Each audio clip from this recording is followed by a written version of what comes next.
নমস্কার, আমাদের চ্যানেলে আবার সবাইকে স্বাগত জানাই। WBCS এবং ইউপিএসসি স্পেশাল আমাদের এই চ্যানেলটি, এবং আমাদের এই চ্যানেলে স্পেশালি বাংলা অপশনাল, হিস্ট্রি অপশনালের ক্লাস করানো হয়। এছাড়া জিএস পেপারসের এবং কম্পালসারি বাংলা ইংলিশেরও কিন্তু ক্লাস করানো হয়। তো যারা যারা বাংলা অপশনাল নিয়েছো, আশা করি আমাদের আগের ভিডিওগুলো তোমরা সবাই দেখেছো। সিলেবাসটা প্রায় শেষের দিকে। তো WBCS এবং ইউপিএসসি উভয়ের ক্ষেত্রে যেগুলো গুরুত্বপূর্ণ সেগুলো আমরা যেমনভাবে ক্লাস করাই, সেরকমভাবেই যেগুলো WBCS এ আলাদা করে রয়েছে বা ইউপিএসসিতে আলাদা করে রয়েছে সেটার জন্য কিন্তু ক্লাস আমাদের করানো হয়। আজকের যে ক্লাসটা সেটা ইউপিএসসি স্পেশাল। অবশ্যই যারা ইউপিএসসিতে বাংলা অপশনাল নিয়েছো তারা অবশ্যই কিন্তু সিলেবাসটা দেখে নিও। আজকের ক্লাসটা কিন্তু ইউপিএসসি স্পেশাল। কেন? WBCS এর জন্য গুরুত্বপূর্ণ অবশ্যই, কারণ আমরা আজকে আলোচনা করব মানিক বন্দ্যোপাধ্যায় নিয়ে। মানিক বন্দ্যোপাধ্যায় কিন্তু অবশ্যই পেপার 1 এর ক্ষেত্রে তোমাদের সিলেবাসে বলাই রয়েছে মানিক বন্দ্যোপাধ্যায় ঔপন্যাসিক বা কথা সাহিত্যিক হিসেবে পড়তে। তো সেক্ষেত্রে কিন্তু এটা একটা গুরুত্বপূর্ণ জায়গা হতে পারে। তাহলে WBCS এবং ইউপিএসসি উভয়ের ক্ষেত্রে এটা গুরুত্বপূর্ণ। ঠিক আছে? ইউপিএসসি এর ক্ষেত্রে বেশি গুরুত্বপূর্ণ সেটা বলতে পারি। আজকে আমরা আলোচনা করব মানিক বন্দ্যোপাধ্যায়ের শ্রেষ্ঠ গল্প থেকে, মানিক বন্দ্যোপাধ্যায়ের ছোট গল্প থেকে অতসী মামি।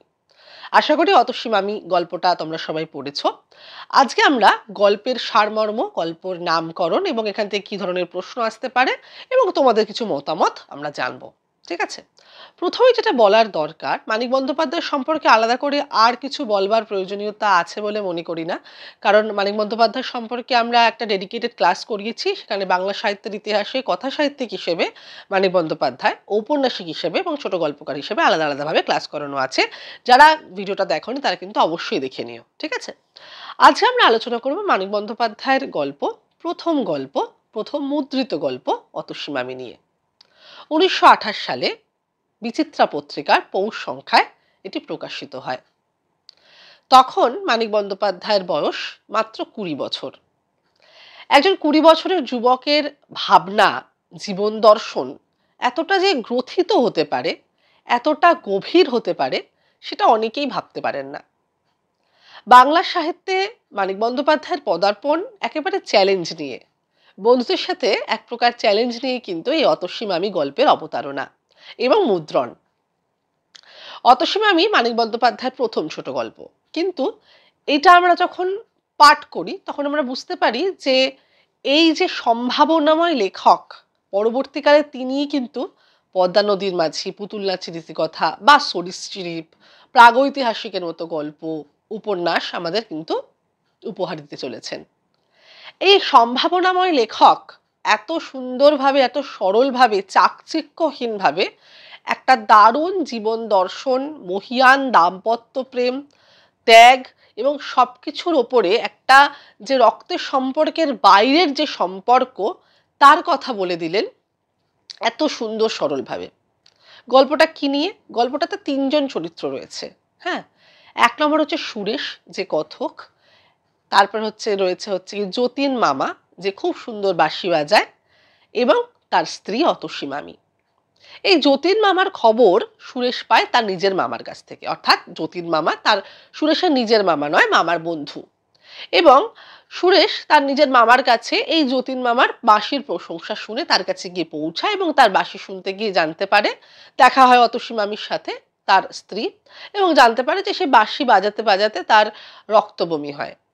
এবং অতসী মামির সাথে তার যে দাম্পত্য প্রেমের খুঁটিনাটি, সরল যে ভালোবাসার জায়গাগুলো, সেগুলো লেখক যেমন সুন্দর লেখনের মাধ্যমে তুলে ধরেছেন, তার সাথে সাথে যে এই সুরেশের যে অনাত্মীয় সুরেশ, তার সাথে যে যতীন মামার সম্পর্ক, অতসী মামির একটা সুন্দর সম্পর্ক গড়ে ওঠে, যে অনাত্মীয় হয়েও কিভাবে সে আত্মীয় পরিণত হয়েছে, তার কাহিনী কিন্তু আমরা প্রথম দিকে দেখতে পাই।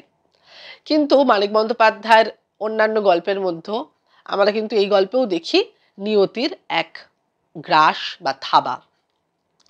এক্ষেত্রে আমরা দেখি যে প্রথমে আমরা দেখতে পেয়েছিলাম যে আমরা যতীন মামার রক্তবমি হয় এবং বারণ করে অতসী মামি বাঁশি বাজাতে, সে শোনে না কোনোভাবে।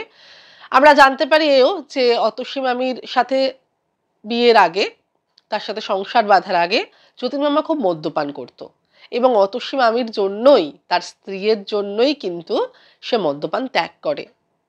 এবং যখন তার স্ত্রী টাইফয়েডে আক্রান্ত হয়, অতসী মামি যখন টাইফয়েডে আক্রান্ত হয়, তার সব থেকে প্রিয় জিনিস যে বাঁশিটা, যে সে তার প্রাণ চলে যাচ্ছে, কষ্ট হচ্ছে, তাও সে বাঁশি বাজাচ্ছে, কিন্তু তার যে প্রাণের থেকে প্রিয় যে প্রিয়তমা, যে অতসী, তার টাইফয়েড হয় এবং তার যেহেতু সে নিম্নবিত্ত পরিবারের একজন, টাকা পয়সার অভাবের ফলে তার যে প্রিয় বাঁশিটা সেও কিন্তু সে বিক্রি করার জন্য যায় এবং সুরেশ সেই বাঁশিটা কিনে নেয় 130 টাকা দিয়ে।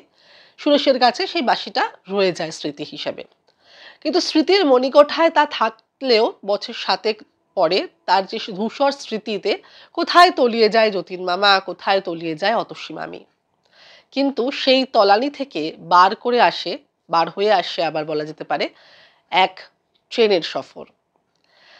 বছর 7 কেটে যায়, সুরেশ নিজের জীবনে অন্যরকম ভাবে বাঁচতে শুরু করে তার স্ত্রী পুত্রকে নিয়ে, এবং তার বোনকে তার শ্বশুরবাড়ি থেকে নিয়ে আসার যে যাত্রা, সেখানে তার একজন মুখ ঢাকা নারীর সাথে সাক্ষাৎ হয়।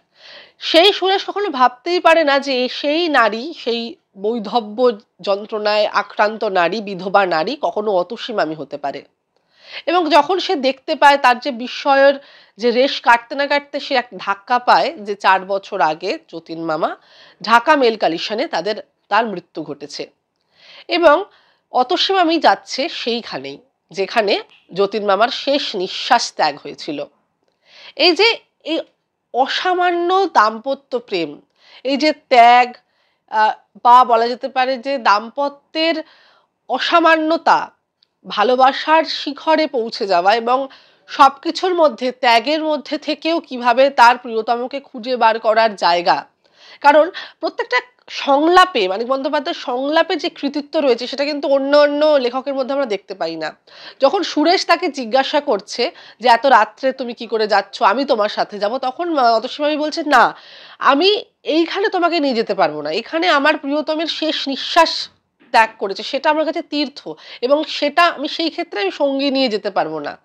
অর্থাৎ তার কাছে তার সঙ্গী যতীন, তার স্বামী, যে হয়তো পৃথিবীতে নেই, 4 বছর আগে সে পৃথিবী ছেড়ে চলে গেছে, কিন্তু সেখানে সে শেষ নিঃশ্বাস ত্যাগ করেছে, সেইটা তার কাছে তীর্থক্ষেত্রের মতো হয়ে গেছে।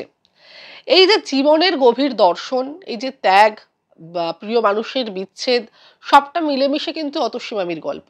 কিন্তু সব থেকে মজার বিষয় হচ্ছে অতসী মামির মানে অতসী মামির গল্পটার নামকরণ অতসী মামি হলেও গল্পটার কেন্দ্রবিন্দু কিন্তু অতসী মামি নয়, তাই না?